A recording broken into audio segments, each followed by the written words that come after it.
Hey y'all, Hayao Miyazaki.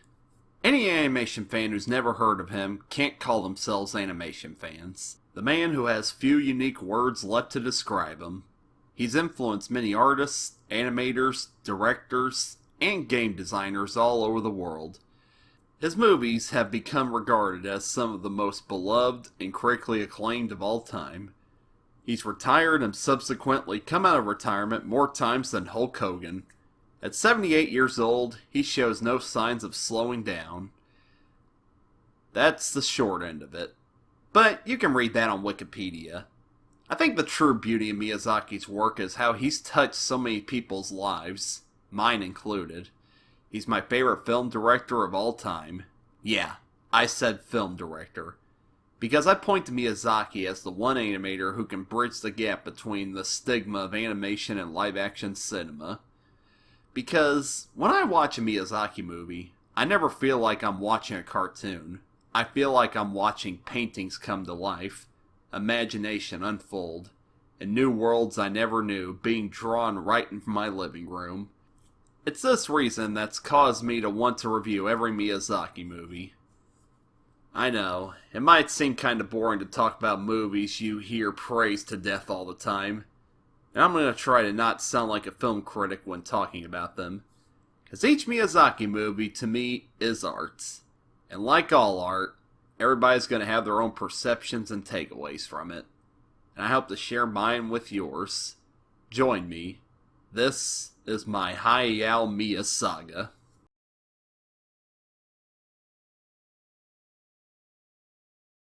Based on the popular Lupin the Third franchise, which Miyazaki was the director of the first anime series for, a thief and his partner stumble upon a prosperous European country with a castle run by a corrupt king who wants to marry a princess to unlock the hidden treasures deep inside, and it's up to him to save her from her prison. This was the last Miyazaki movie I watched, and it's interesting to me how much of his style shines through even in his first movie. I'll admit, I know little to nothing about the Lupin the Third series. But my friend Trent thinks I look a lot like the title character. What do y'all think? That being said, I didn't find it difficult to enjoy this movie. Sure, might have helped knowing who the characters who show up are, but I got the gist of knowing what each of them are about just from viewing this, and it didn't hurt my experience none. The movie feels like a real action movie with car chases, gunfights, and swashbuckling. That being said, I ain't got much else to say about this movie. Not that it's bad or anything, quite the contrary, I think it's on par with Miyazaki's other work. I feel that cause this was the last of his movies I had to watch, it didn't have the emotional impact that his other films had on me. I'll get more into detail as I talk about his other films. However, I do think that this movie is great for historical value. The first movie by one of the greatest directors of all time is based on a manga anime, and he made it something that anybody who's unfamiliar with the source can watch and enjoy. That takes real talent. So for what it is, the Castle of Cagliostro is a fun, action-packed ride of an animated film, and a great start to a great career. So 5 years after Castle of Cagliostro, Miyazaki and his partner in crime, Asio Takahata, teamed up to create an animated film for Toei, also based on his own manga, which I haven't read, don't at me. Nausicaä, the Valley of the Wind. Say that 5 times fast. Hey, quiet, I'm trying to talk here.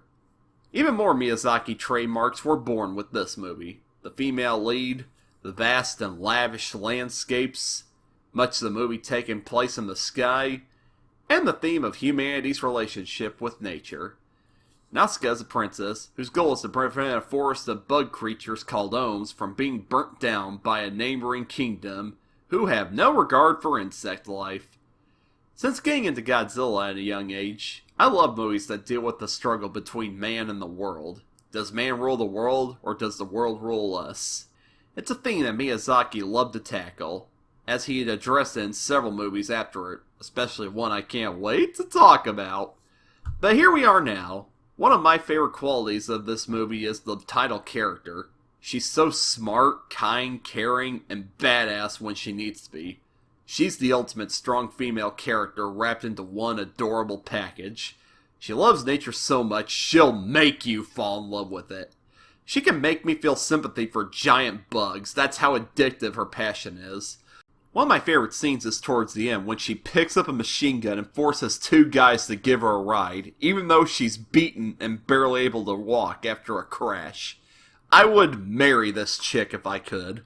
The whole movie itself feels massive in scope, once again showing off Miyazaki's keen eye for cinematic animation.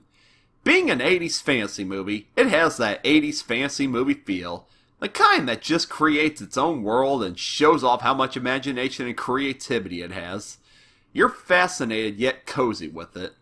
I tell ya, the best fantasy movies came out in the 80s. What about the Lord of the Rings movie? The 80s had the best fantasy movies! There's also a final action scene with a giant godlike monster that needs to be seen to be believed, and was actually one of the first animation assignments of Evangelion creator Hideaki Anno.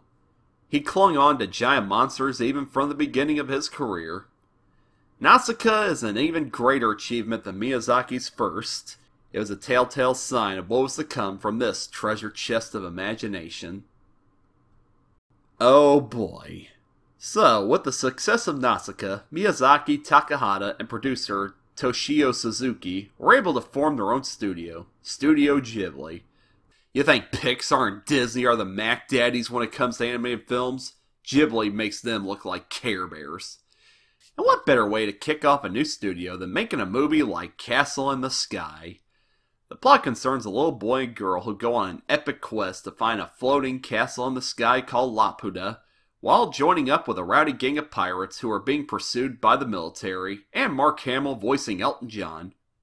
Seriously, the villain in this movie looks like Elton John. Was that intentional? Is Miyazaki a fan?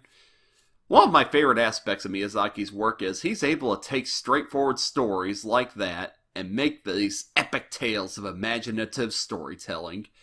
I've seen this movie twice, and so much happens in it that it's hard for me to remember all that goes down. However, I still remember all that's great about it. It's an old-fashioned adventure you dreamed about when you were a kid, going off to see far-off lands and all the obstacles that get in the way. And once again, the movie feels epic in scale. Miyazaki is so in love with the sky, it only makes sense that he'd make a movie that takes place in it. And in this movie, he achieved something I didn't think was possible in animation beforehand. It's something so subtle, but it left such an impact on me that I remembered it just from my first viewing. There's a scene towards the end when the boy, Pazu, is several feet up in the air and clings on for dear life on a part of the castle. My heart literally skipped a beat the first time I saw that. I don't know how Miyazaki did it, but he put so much detail into this movie that I literally almost had a heart attack. I felt like this anime character was going to fall to his death. It looks like he's that high up in the air. That is God tier. To me, that's the moment I realized the power that animation has. I wasn't watching a cartoon. I was so sucked in this world I believed a boy was in danger. A drawn boy, mind you. Castle in the Sky is, in my opinion, Miyazaki's first real masterpiece. Yeah, Castle of Cagliostro and Nausicaä are great, but this is the one that showed just what Miyazaki had to offer in the world of animation and filmmaking in general. A simple idea filled with all kinds of creativity. It's one of my favorite films of all time, and it's one I hold near and dear to my heart. Every time I watch it, it brings back my childhood sense of wonder and adventure. Check in next week for part 2 as I talk about Miyazaki's next 3 movies. Let me know what you guys think of the movies I talked about in this video below. As always, stay loony, my toonies. One of my favorite scenes is towards the end when she picks up a